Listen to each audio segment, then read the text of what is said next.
মমতা ঠাকুরপন্থীদের সঙ্গে শান্তনু ঠাকুরপন্থীদের সংঘর্ষে এক প্রকার রণক্ষেত্র পরিণত হয় ঠাকুরবাড়ি। মমতা ঠাকুরপন্থীদের বেধড়ক মারধর, কিল, চর, লাঠি, বাদ যায়নি কিছুই। ঘটনায় আহত একাধিক ব্যক্তি, দুই পক্ষের হাতাহাতিতে আহত অনেক। শান্তনু ঠাকুরপন্থীদের অভিযোগ, ভাড়া করা দুষ্কৃতী নিয়ে নাকি কেন্দ্রীয় প্রতিমন্ত্রীকে খুনের চেষ্টা করা হয়েছে। পাশাপাশি হোলি গ্যাং দিয়ে হামলার অভিযোগ শান্তনু ঠাকুরের। কাঠগড়ায় মমতা ঠাকুরপন্থীরা। মমতা ঠাকুরের মতুয়া মহাসংঘের সাধারণ সম্পাদক সুকেশ চৌধুরী কিছু দুষ্কৃতীদের ভাড়া করে নিয়ে এসে বাবা শান্তনু ঠাকুর মহাশয়কে খুন করতে এসেছিল।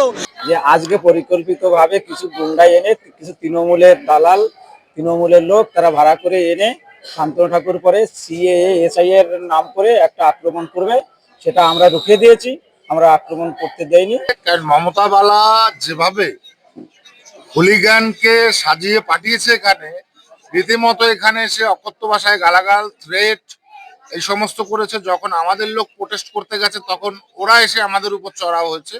বাংলাদেশের সংখ্যালঘু হিন্দুদের উপর লাগাতার অত্যাচারের ঘটনায় নাথ মন্দিরের অল ইন্ডিয়া মতুয়া মহাসংঘের মহিলা সভানেত্রী সোমা ঠাকুরের নেতৃত্বে বসে প্রতিবাদ সভা। অন্যদিকে শান্তনু ঠাকুরের মন্তব্যের প্রতিবাদে অল ইন্ডিয়া মতুয়া মহাসংঘের সংঘাধিপতি তথা রাজ্যসভার সাংসদ মমতা ঠাকুরের আহ্বানে রাজ্যের বিভিন্ন জায়গা থেকে এসে হাজির মতুয়ারা।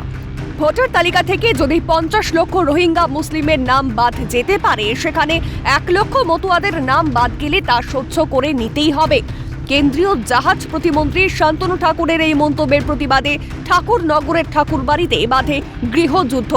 তবে শান্তনু ঠাকুরপন্থীদের তরফে ওঠা অভিযোগ কার্যত নস্যাৎ করেছেন মমতা ঠাকুরপন্থীরা। ঠাকুর বংশের সন্তান হয়ে এত মিথ্যাচার, এত মিথ্যা কথা নাগরিকত্ব নিয়েও বলছে, আর মতুয়াদের নিশান নিয়ে মতুয়ারা গেছে, ডঙ্কা নিয়েও গেছে, সেটাকে বলছে ও আগ্নেয়াস্ত্র। ও মতুয়াদের দেখে ওর মুসলমান মনে হচ্ছে, রোহিঙ্গা মনে হচ্ছে, মতুয়াদের নিশানকেও আগ্নেয়াস্ত্র মনে করছে। ওর মাথা খারাপ হয়ে গেছে, মাথা ঠিক নেই। তৃণমূলের রাজ্যসভার সাংসদ মমতা ঠাকুর বলেন, মতুয়াদের সঙ্গে প্রতারণা করা হয়েছে।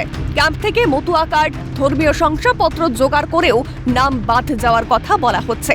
কিন্তু কেন? সেই উত্তর জানতে গেলে বিজেপির ক্যাডার দিয়ে মারধর করা হলো। তাহলে 1 লক্ষ মতো বাদ গেলে আমার কোনো আপত্তি নেই।